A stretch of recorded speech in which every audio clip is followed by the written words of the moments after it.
Coaching এ, তো আমারে 5টা কোচিং এ ভর্তি করেছে ঢাকায়। কয়টা কোচিং আবার একটু বলো ভাই, আমি শুনি নেই। 5টা কোচিং এ ছিলাম আমি, 5টা ফার্ম গেটে আমি 5টা কোচিং এ ছিলাম। প্রতিদিন তো 50 মার্কে এক্সাম হতো, 50 মার্কে আমার এক্সামে ফার্স্ট টাইম আমার নাম্বার আসতো 24। মানে সবগুলা কোচিং এ 30, 31, মানে এটা আমার সবচেয়ে বড় ভুল। কিন্তু ফার্স্ট টাইম মানে আমার সবচেয়ে বড় ভুল যে ওরা জানেই না যে কি পড়তে হবে আর কি পড়তে হবে না। কিন্তু সেকেন্ড টাইম আমি মনে হয় ক্লাস করতে করতে অ্যানালাইসিস করে, মানে আমি প্রচুর অ্যানালাইসিস করছি এইবার। তোমাকে কংগ্রাচুলেশনস। তোমার বর্তমান মেডিকেল কলেজ কোনটা আসছে? আমার আসছে শেরে বাংলা মেডিকেল কলেজ। শেরে বাংলা মেডিকেল কলেজ, বরিশাল। প্রিয়াঙ্কা, তো তোমার ফার্স্ট টাইমের মার্ক ছিল কত? আমার ছিল 71.75। 71.75, কানের কাছ দিয়ে গেছে। আর এবারে মার্ক কত? তিন কেটে? আহ, 3 কেটে না, আমার তো জিপিএ ছিল না, 5 কাটছে, তো 79। তুমি হচ্ছে 5 কাটছিলা, রাইট? তোমার 84 আসছিল তাই না মার্ক? হ্যাঁ, সেখান হ্যাঁ, থেকে কেটে 5 কেটে 78 পয়েন্ট সামথিং, 8 অর 9 হ্যাঁ, এরকম। 9.6। হ্যাঁ, নাইন হ্যাঁ। সিক্স মানে ও হচ্ছে আমাদের ব্যাচের একজন, কি বলবো, আমি আমি একটু সরাসরি বলি, সেটা হচ্ছে খুব আন্ডার রেটেড একটি স্টুডেন্ট। আন্ডার রেটেড একটি স্টুডেন্ট কেন, আন্ডার রেটেড স্টুডেন্ট কেন বলবো প্রিয়াঙ্কাকে, সেটা হচ্ছে আমি মনে করছি সেটা হচ্ছে ও খুব ঢাকঢোল কম্পিটার। ঢাকঢোল কম্পিটার কি, ভাইয়া এটা পারি না ওইটা পারি না, বা আমাকেও খুব কম মেসেজ দিত যে ভাই আমার কি হবে, আমি কি চান্স পাবো পারবো না। ও ঠিকই নিজের মতো পড়ে গেছে। তো চুপচাপ যারা আসলে নিজ দিয়ে পড়ে গেছে ওরা আসলে ঠিকই ভালো জায়গায় চান্স পেয়ে গেছে। প্রিয়াঙ্কা ঠিক সেরকম একজন উদাহরণ। প্রিয়াঙ্কা বর্তমানে পড়াশোনা করছে বরিশাল মেডিকেল কলেজে। প্রিয়াঙ্কা, তোমার জার্নিটা আমি একটু শুনতে চাই, তোমার স্ট্রাগলটা শুনতে চাই, একদম ফার্স্ট টু লাস্ট। ফার্স্ট টাইমের কথা বলবো আগে। হ্যাঁ, হ্যাঁ, বলো বলো। তো আমার মনে হয় আমি ফার্স্ট টাইম প্রথমত জিপিএ ছিল না, মানে তখনই ডিপ্রেশনে চলে গেছি যখন রেজাল্ট দিল। আর মেন সমস্যাটা ছিল কোচিং এ আমি বেশি দৌড়াইছি, তো আমরা তো 3 ফ্রেন্ড একসাথে কোচিং করছি। তো আমার ওইখানকার একটা ফ্রেন্ড ডিএমসি তে চান্স পেয়ে গেল। করি। প্রিয়াঙ্কা, আমি তোমাকে একটা প্রশ্ন করি, সেটা হচ্ছে তোমাকে একদম সরাসরি একটা উত্তর দাও আমাকে, একদম উইদাউট মানে কিছু না লুকায়। সেকেন্ড টাইমে সেকেন্ড টাইমে অফলাইনে কোচিং করা, এইটা কি আসলে কোনো, আমি মনে করি এটা কি কোনো দরকার আছে, বরঞ্চ ক্ষতি হবে না? তোমার কাছ থেকে আমি শুনতে চাচ্ছি। আহ, হ্যাঁ, কোনো দরকার নাই। আমার মনে হয় কোনো, নিজের পড়া উচিত। নিজের পড়া উচিত। কোনোই ওকে, ঠিক দরকার আছে, নাই। কন্টিনিউ করো। তো ফার্স্ট টাইমে আমার সবচেয়ে বড় ভুল যে মানে আমি কোচিং এ, একটা কোচিং এ না, আমি ফার্স্ট টাইমে 5টা কোচিং এ ভর্তিছিলাম, তার মধ্যে ছিলাম ফার্ম গেট। মানে আমার প্রথমত বলে আমি ঢাকায় গেছি। মানে আমাদের আশেপাশে, তো আমার যে আগের বছরের যে স্টুডেন্টরা ছিল তারা এখান থেকে 5 জন মানে ঢাকা চলে গেছিল। তো সেটা আমার মা বাবা দেখছে। তো তারা তোমার এসে বলছে যে হ্যাঁ, ঢাকা ছাড়া চান্স হয় না। তোমার বাসা কোথায়? মির্জাপুর, টাঙ্গাইল। মির্জাপুর, ওকে ওকে, হ্যাঁ বলো। তো তারা ঢাকা চলে গেছে, তো আমার মা বাবা এটা দেখছে। তো তারা বলতো যে ঢাকা ছাড়া মানে কোনোদিন মেডিকেল ইঞ্জিনিয়ারিং কোনো কিছুতেই চান্স হয় না। তো প্রথমত মানে আমাদের এখান থেকে আমরা 3 জন ফ্রেন্ড পরে বাসা ভাড়া করে ওইখানে পাঠিয়ে দিছে। তারপর ওইখানে যাই দেখি সবাই অনেক কোচিং এ মানে পড়তেছে, এই করতেছে, অনেক বলতেছে যে এই নাম্বারে এত আসে। তো আমার মা বলতেছে যে টাকা মানে ধার করে, মানে আমাদের তখন একটু ফাইন্যান্সিয়াল অবস্থা খারাপ ছিল। তো তার জন্য যেমনি হোক মানে টাকা জোগাড় করে যে চান্স পাইলে তো জীবন পাল্টে যাবে, ওরকম চিন্তা ভাবনা কইরা কোচিং এ, তো আমার 5টা কোচিং এ ভর্তি করেছে ঢাকায়। তো 5টা কোচিং এ আমি সকালে যাইতাম 2টায় ওয়েট, ফার্স্ট টাইমে। ওয়েট, কয়টা কোচিং আবার একটু বলো ভাই, আমি শুনি নেই। 5টা কোচিং এ ছিলাম আমি, 5টা ফার্ম গেটে আমি 5টা কোচিং এ ছিলাম। আস্তাগফিরুল্লাহ, আস্তাগফিরুল্লাহ, আস্তাগফিরুল্লাহ, লা হাওলা ওয়ালা তো কুওয়াতা ইল্লা সকালে যাইতাম আমি 2টায়, দুপুরে ছিল, আবার আমি রাত্রে যাই, বিকাল বেলা আবার যাইতাম আমি। তো আমার পড়া, তো আমার তো এক্সাম দিতাম, তো আমার প্রতিদিন তো 50 মার্কে এক্সাম হতো, 50 মার্কে আমার এক্সামে ফার্স্ট টাইম আমার নাম্বার আসতো 24। মানে সবগুলা কোচিং এ 30, 31, মানে আমার 40-এর ঘরে তো মানে খুবই কম যাইতোই না। তো আমি সারাদিন আমার কোচিং করতেই চলে যাইতো। আবার প্রিয়াঙ্কা, বাসায় থেকে, হুম। তো বাসায় থেকে আবার শোনা যে কোচিং এর নাম্বার কম আসে কিসের জন্য, সেটাই করতো। তো মানে আমি যে কি করব, আমার হুম, তখন বলো। মানে আমি অনলাইনেও যুক্ত ছিলাম না। মেবি একটু ডিসকানেক্ট হয়ে গেছে। অনলাইনেও যুক্ত ছিলাম না, তার জন্য মানে আমি কোনো সাজেশনও পাই নাই যে কিভাবে গাইডলাইন, মানে কোনো কিছুই না। তো আমি কোচিং এ ওইখানে ওইরকম কোনো গাইডলাইন দেওয়া হয় নাই। তো তার জন্য দৌড়াইছি দৌড়াইছি, কোচিং এর নাম্বার এরকম আসে, তার মধ্যে আবার জিপিএ এর রেজাল্টও খারাপ আসলো। তারপর আমি কোচিং এই দৌড়াইছি। মানে আমারে কেউ বলেই না যে তুমি একটা কোচিং বা একটা কিছু মানে ফিক্সড করো, আমি শুধু কোচিং এই দৌড়িয়ে গেছি, এরকম হয়েছে। পরবর্তীতে যাই হোক, মোটামুটি আর একটা সবচেয়ে বড় সময় ডিসেম্বরে যখন সার্কুলার দিল যে আন্তর্জাতিক, তখন কোচিং থেকে আমাদের একটা বই দিছিল যে আন্তর্জাতিকের জন্য যে শীট, আমি সবগুলা কোচিং এ আন্তর্জাতিক মুখস্থ করছি। মানে আমি ফিজিক্স কেমিস্ট্রি বায়োলজি যে মেন সাবজেক্ট, এটা আমি বাদে আমি আন্তর্জাতিক মুখস্থ করছি। মানে ওই সময় 1 মাসের মধ্যে আমি এমন কোনো মুদ্রার নাম নাই, দেশের রাজধানী, মানে সব। কিন্তু আন্তর্জাতিক কিচ্ছু, আমি ক্লাসও করছি, এক্সট্রা ক্লাস করছিলাম আন্তর্জাতিকের জন্য। মানে আন্তর্জাতিক আমি কিছু বাদ দেইনি। আমাদের যে MP3 যে একটা বই আছে না, আন্তর্জাতিক বই, ওইটা আমি হুম। ডিসেম্বরের 8 তারিখে কিনছিলাম। ওইটা আমি পুরোটা মুখস্থ করছি, মানে 1 মাস। মানে এটা আমার আর সবচেয়ে বড় ভুল। লিখছে ইয়া বাবু, তো তোমাকে আমি হচ্ছে সবাই সবাই আসলে একটা স্ক্রিনশট আমি একটু নিব, ঠিক আছে? দাঁড়াও দাঁড়াও, সবাই একটু ভিডিওটা ভিডিওটা অন করে ওরে একটা সালাম জানাও, ঠিক আছে? দাঁড়াও, তোমার একটা স্ক্রিনশট আমি আমি আমি সালাম জানাই তোমাকে, সবাই সবাইকে সালাম জানাই। দাঁড়াও, কই কই কই কই আমার স্ক্রিনশট কই? ও শিট, আরেকটা দাঁড়াও। শিট, মানে আমি আমি খুব অবাক আসলে। দাঁড়াও। আসলে ভাইয়া ওকে একটা সালাম দেওয়া উচিত, আমি তো ফার্স্ট টাইমে ছুঁয়েও দেখি নাই আর ও ভাই রে। বলো বলো না তো, বলো, প্রিয়াঙ্কা বলো। না ভাই তখন এগুলো ওইখানে দেখতেও মানে আসলে কোচিং গুলাতে, মানে আমি ভাইয়াদের যে ওইখানে ডেস্ক থাকতো, মানে বলতে তোমাদের কোনো সমস্যা হইলে জিজ্ঞাসা করো। তো ওইখানে যাইতাম, তো বলতাম আন্তর্জাতিক বই, এই বই এগুলা পড়ো, মানে তোমার কমন পড়ে যায়। তো আমি আন্তর্জাতিক এত গুরুত্ব দিচ্ছি যে আর্টস সাবজেক্ট আমি, মানে আমি মানে 15 দিন আমি ফিজিক্স কেমিস্ট্রি পরীক্ষার আগে 15 দিন আমি ফিজিক্স কেমিস্ট্রি পড়ে আমি ওই সাজেশন গুলো পড়তাম আন্তর্জাতিক। তো এটা আমার সবচেয়ে বড় ভুল। আর মেন ভুল, মানে আমাকে কেউ বলেই না এটা যে বলছিল প্রশ্ন অনেক কঠিন হবে, অনুশীলনী থেকে হবে না। আর সবচেয়ে বড় ভুল, আমি প্রশ্ন ব্যাংক সলভ করি নাই। এটা আমার মনে হয় সবচেয়ে বড় ভুল। সবার উপরে যদি কেউ কোনো ভুল থাকে, প্রশ্ন ব্যাংক সলভ করি নাই আমার ফার্স্ট স্টিলও টাইম। মনে আছে, এটাকে আমি ফার্স্ট 1 মান্থে তোমাদের প্রশ্ন ব্যাংক অ্যানালাইসিস করতে দিছিলাম। হ্যাঁ, এটা আমি করছিলাম। একটা একটা যে একদিন রসায়ন একদিন ফিজিক্স, এটা মানে। আর তারপরে যখন এই মানে লাস্টে কোন মাসে যেন ভিডিওতে উনমেষের যে যে প্রশ্ন ব্যাংক ওইটা যে সলভ করতে, ওই বইটা আমি খুঁজছি খুঁজছি পাই না, মির্জাপুর কোথাও মানে। পরে আমি টাঙ্গাইল পুরাতন বইয়ের দোকান থেকে ওই বইটা আগে সংগ্রহ করছি। এইবার ওই বইটা পড়ে না আমার অনেক উপকার হয়েছে। আগে আমি প্রশ্ন ব্যাংক সলভ করছি পুরা 2000 সাল থেকে প্রশ্ন ব্যাংক। ওইখান থেকে আমি পুরাটা মানে 2010 থেকে পুরা মানে প্রথমবার আমি সলভ করছি 2000 সাল থেকে। তারপর লাস্টের দিকে এসে শুধু লাস্টের যে 2010 যে মেডিকেল আর ডেন্টাল একসাথে হয়েছিল, ওই সাল থেকে মানে একবারে ভালো মতো টপিক সহ সলভ করছি। ওই যে বইটা ছিল মেডি সামথিং, ওটার থেকে আচ্ছা, সলভ করছি বই আইনে। আর উন্মেষ লাস্টের মাস্টার যে কোশ্চেন আপনার ব্যাংক। রিভিশন ক্লাস, হ্যাঁ ওইটা আমি কিনাই না, তারপরে ওইটা আমি সলভ করছি। এটা আমার খুবই উপকার দিচ্ছে প্রশ্ন ব্যাংক সলভ করাটা। আর অনুশীলনী এবার আমি মানে কিছু বাদ দিইনি, অনুশীলনী কিছু মাস্ট আগে। আমি কোচিং এর যে মেন পার্টটা সেটা শুরুর আগে আমি অনুশীলনী সলভ করছি। আর সবচেয়ে বড় যে আমার সবচেয়ে ভালো লাগছে যে ওই মানে প্রতিদিন আমার কোচিং এ যে পড়াটা যে রবিবার এক্সাম হইলো, তারপরে দিন একটা সাবজেক্ট পড়া, তারপরে দিন আবার এক্সাম। এটার জন্য আমার মানে এক্সাম যে দিলাম তারপরে যে ভুল করলাম, ওই আগের অধ্যায়গুলো আর তো পড়া হইতো না। তো ওইটা বাদ, কিন্তু আপনার ওটা ভালো লাগছে কিসের জন্য, মানে উইক ভিত্তিক যে পড়া, ওইটা আমার খুবই উপকার দিছে। মানে উইক ভিত্তিক পড়ার জন্য পড়ার চাপও কম থাকছে, আর এক পড়া যখন আমি ভুল করছি আবার ওটা রিভিশন দিতে পারছি, ওইটার জন্য খুব ভালো। আর সবচেয়ে বেশি আমার যদি আপনার কাছ থেকে কোনো সাবজেক্ট ভিত্তিক যে বলে কোনো উপকার, ইংলিশ যে মানে ইংলিশের সবচেয়ে বড় যে যে প্লে লিস্ট ছিল ইউটিউবের, ওইটা আমি পেড বেসে মানে ওইটা আমি পুরাটা মেডিকেলের আগে 1 মাস আগে ওইটা আমি আবার পুরাটা সলভ করছি। মানে নিজের নোট তো করছি, তাও আবার আমি মানে ক্লাস করলে আমার মাথায় থাকে বেশি। তো আমি ওটা আবার দেখছি যে পুরাটা একদম যে স্পেলিং থেকে শুরু করে সবগুলা মানে ওই ক্লাসগুলা করা আমার মানে সবচেয়ে বেশি উপকার হয়েছে। ইংলিশের সবচেয়ে বেশি আমি উপকার পাইছি ওই ক্লাসগুলা করার থেকে। করি তোমার মাঝে একটু ইন্টারাপ্ট করি, সেটা হচ্ছে আমি একদম ওপেনলি বলতেছি যে যে যারা চান্স পাইছে তাদের মাঝখানে বিন্দু মাত্র ক্রেডিট আমি মনে করি আমার কাছে আমার নাই।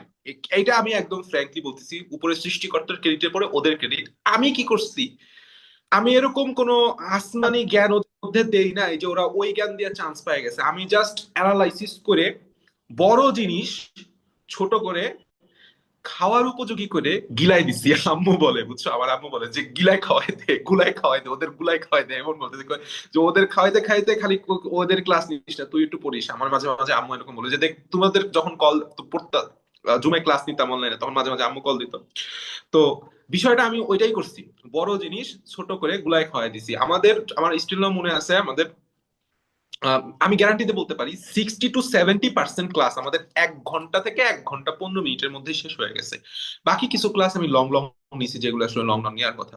সো কেউ যদি ভাবো ভাই যে আমি তোমার চান্স পাওয়াই দিতে পারবো, এই কথা শুনে আমি ডিরেক্ট বলতেছি যে আমার মতো 10টা ইসমাম আহমেদ তোমাকে যদি বাইটে খাওয়াই দেওয়া হয়, তুমি চান্স পাবা না। তুমি যদি আমার কথাগুলা মাইনে তুমি নিজে কষ্ট করতে পারো, এই যে প্রিয়াঙ্কা সরকার হচ্ছে তার একটা অন্যতম একটা উদাহরণ। প্রিয়াঙ্কা, তোমার আরো সামনে আগাও, আমি তোমার কথা আরেকটু শুনতে চাই।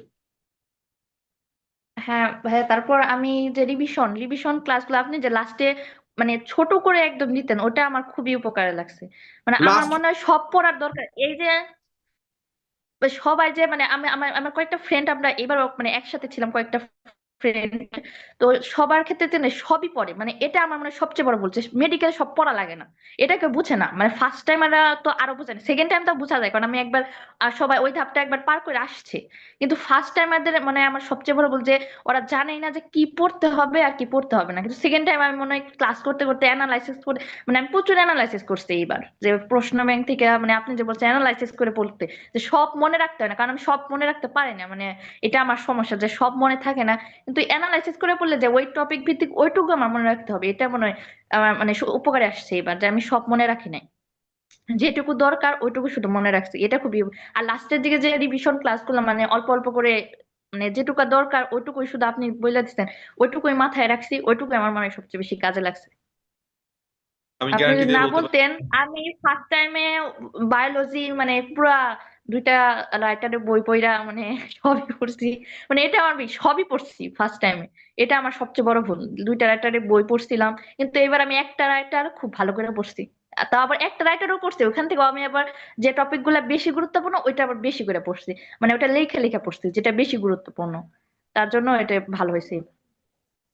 আমার থিওরি ভাই আর খুব সোজা, যেটা তোমার বই দাগাই দিলে হয়। সেকেন্ড টাইমের তো বই দাগাই দিয়া, বই তো দাগানোই আছে, যেটা তুমি পারবা সেখানে আমার তো কোনো কাজ নাই।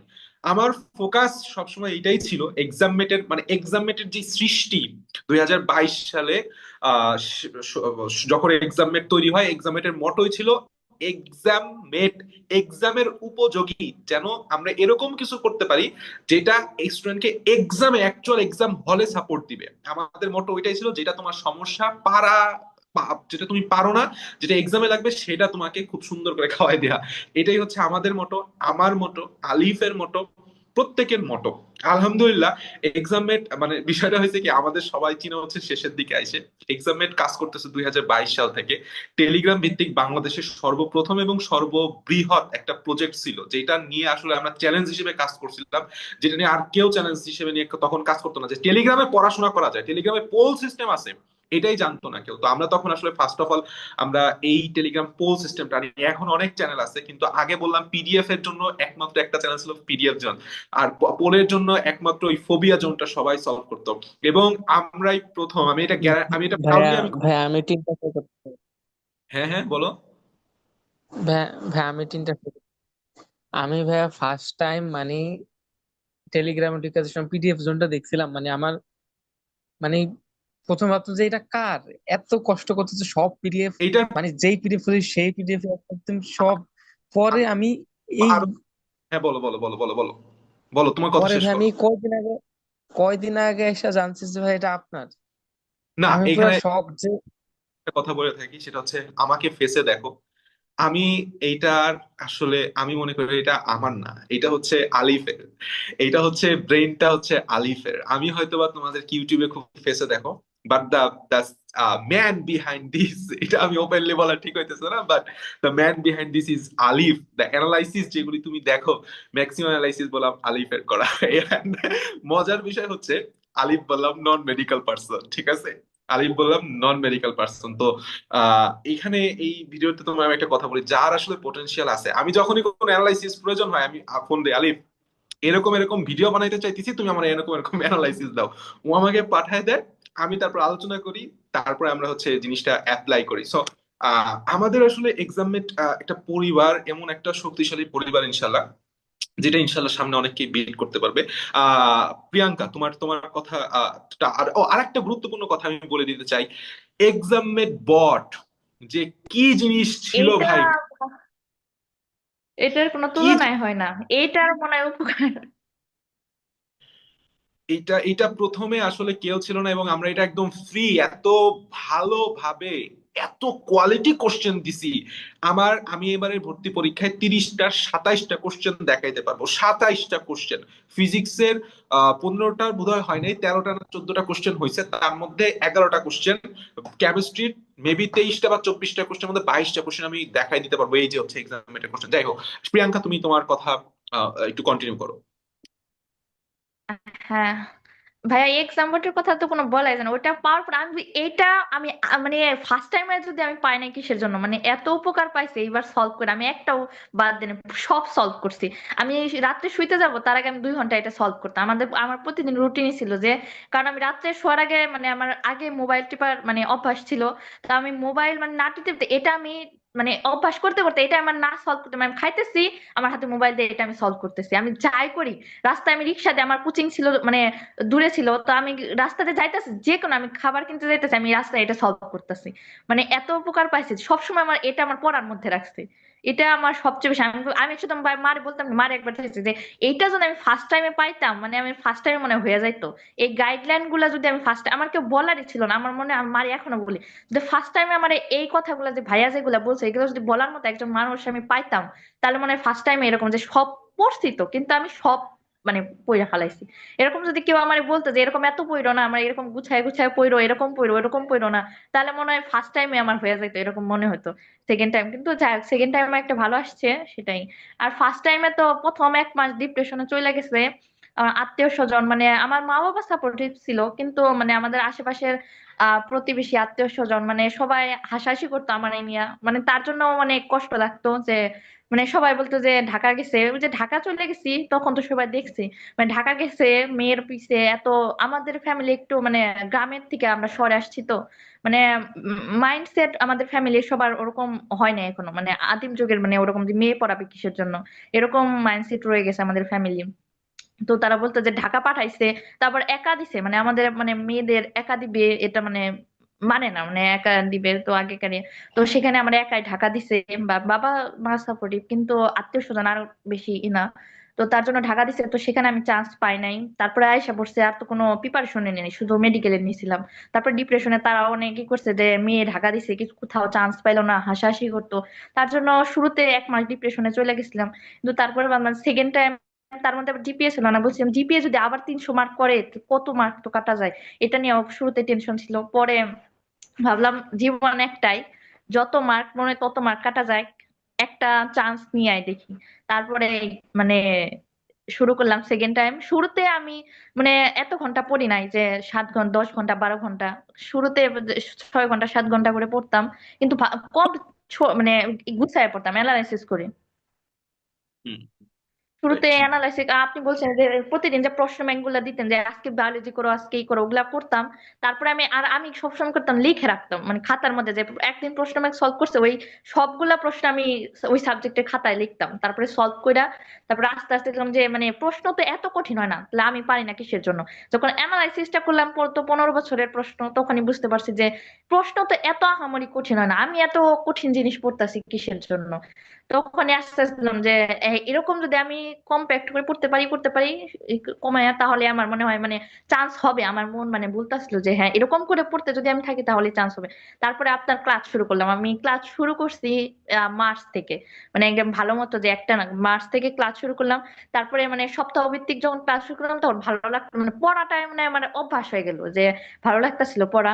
তারপর আস্তে আস্তে লাস্টের দিকে ভালো মতো একদম যে যাই হয়ে যাক এবার পাইতেই হবে, তারপরে রিভিশন ক্লাস, তারপরে এখন হয়ে গেল। কিন্তু লাস্টের যে আমার সবচেয়ে মনে হয় লাস্টের যে 1 মাস, আপনি যে বলছিলেন একটা ভিডিও দিছিলেন যে শর্টসের যে এক্সাম যে বেশি দিও না, আমার মা আমারে জোর কইরা মানে এইবারও জোর কইরা টাঙ্গাইল ছিলাম, আমারে 3টা কোচিং ভর্তি করাইছে। মানে মা ওই যে আমার মা আমার সাথে যে ফ্রেন্ডরা ছিল সে আবার 3টা কোচিং ভর্তি হয়েছে।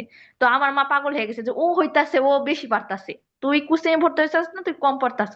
তো মা কইতেছে না আমি এখানে ভর্তি করতেছি না। আমি কইছি না আমি থাকি, মানে আমি থাকতাম সন্তোষ। তো মা আমারে দেখতে আসে, দেখতে যাওয়ার পথে সে কোচিং এ মানে রাস্তায় তো কোচিং এর ওইখানে আবার আমাদের আত্মীয় থাকে, তার সাথে কথা বলছে।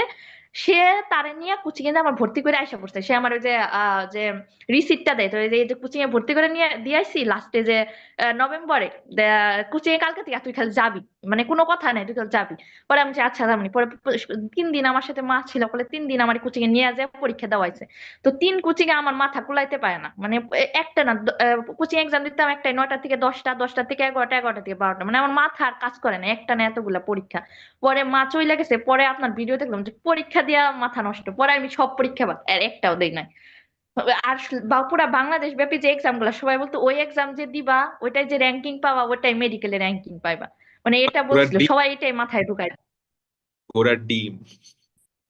পরে আমি ওইটা এক্সাম দিছি, যাই হোক একটাই মা আমারে ছিল, এক্সাম দিছি। পরে র্যাঙ্কিং হ্যাঁ। এত পেছনে চলে গেছে, আমি তো ভয়ে আমি আর এক্সামই দিই না। আমি বলছি, আর যাবো না, আর যাবো না, শেষ। এরপরে মা খালি বলতো কোচিং এ যা, কোচিং এর থেকে না গেলে তোর এক্সাম না দিলে তোর কিন্তু চান্স হবে না। মা শুধু বলতে, আমি তো দিক দেওয়ার পরে আমি মিথ্যা কথা বলছি, হ্যাঁ আমি গেছি, তোমার মোবাইলে মেসেজ যায় না, ওই নাম্বারে সমস্যা হয়েছে। এইটা হলো সবচেয়ে, নাম্বার দিয়ে মেসেজ যায় গার্ডিয়ানের নাম্বারে, আমার মনে হয় এটা সবচেয়ে বেশি আতঙ্ক। এটা বন্ধ করা উচিত বাংলাদেশে আগে। মানে পরে মারে বলতাম যে কোচিং এর নাম্বারে প্রবলেম হয়েছে, তোমার তোমার তার জন্য মেসেজ যায় না। মেটের পক্ষ থেকে আমি ভাই, আমি খুব ছোট মানুষ, তবে আমি সবাই উদ্দেশ্যে ভিডিওটা পৌঁছায় দিব ইনশাল্লাহ। সেটা হচ্ছে এই যে মা বাবার নাম্বারে মেসেজ পাঠানো, এটা একটা স্টুডেন্টের উপর আমি মনে করি নির্যাতন, এটা বন্ধ করা উচিত। প্রিয়াঙ্কা কন্টিনিউ হ্যাঁ, করো। এটা মানে মা বাবা তখন বুঝতে চায় না, মানে ওই যে এক না এক পরীক্ষা এক্সাম বেশি আসলো, এক পরীক্ষায় কম আসলো। আমার মনে হয় ফার্স্ট টাইমে ওইটা আমার মাথায়, মানে যখন আমার নাম্বার 24 আসতেছে, 30 আসতেছে, তখন মা ফোন দিতে, এত নাম্বার কম আসে কিসের জন্য, টাকা দিতেছি, মানে প্রচুর চাপ দিত। হুম আর আমার সাথে যে থাকতো সে আবার ছিল টপার। তো তার নাম্বার হুম। ভালো, আবার তার মা বাবা মানে সবাই বলতো যে আমার মেয়ে এরকম নাম্বার পায়, তখন আবার তো তার সাথেই থাকস, ওর নাম্বার এত বেশি তোর নাম্বার কম, কিন্তু আমি তখন বুঝতাম না যে আমার ভুলগুলা কি, মানে কেউ সলভই করাইতো না। তা এইবারও নাম্বার পরে আমি বলতাম যে এইবার পরে আর এক্সাম দিইনি, ডাইরেক্ট একদম মেডিকেল দিছি। আর মেডিকেল দিকে নার্ভাস লাগছে, কিন্তু তাও মানে এক্সাম না দেওয়ার কারণে আমি জানতামই না যে মানে ওই মা বুঝতে যে এরকম এক্সাম দিলে কিন্তু তুই বুঝবি যে হলে যা তুই কি করবি। আমি বলছি, বাসায় আমি প্র্যাকটিস করবো, আমার দরকার নাই ওইখানে যাই না, নাম্বার গুলা যায় সেগুলা তো মাথায় আমার চাপ ফেলে। পরে এরকম যায় না, লাস্টে এক্সাম দিছি। আর এক্সাম হলে এবার আমি একদম মানে যে প্রথমে আমি যেগুলো একবার 100% শিওর, পরে আমি অঙ্ক দাগাইনি, 100% শিওরে আমি 73টা দাগাইছি প্রথমে পুরা ইয়ের। পরে অঙ্ক সহ পরে দেখলাম আমার 83টা কমন পড়ছে, মানে ফিজিক্স কেমিস্ট্রি অঙ্ক যে আসছে, ফিজিক্স এর অঙ্ক সহ, তারপরে যে মানবিকের ওটা সহ যে হুম, ওটা দিয়ে দেখলাম 83টা কমন, তখনই বুঝলাম যে হয়তো হয়ে যাবে। আর একটা কি, আমি এবার ইনশাল্লাহ। আন্তর্জাতিক, মানে আন্তর্জাতিক আগের বার যত কিছু করছি আমি একটা পেজটাও আন্তর্জাতিক পড়ি নাই, একটাও না। মানবিকেরও আমি কিচ্ছু, মানবিকের আপনার ওই মানে 2টা ক্লাসে আমি করছিলাম। আর ইয়ার কি যেন কয় যে স্বাস্থ্য বিষয়ক ওইটাও আমি মানে আপনার ক্লাসটাই করছিলাম। আপনার যে পিডিএফ ছিল ওই পিডিএফটাই আমি পড়ছিলাম।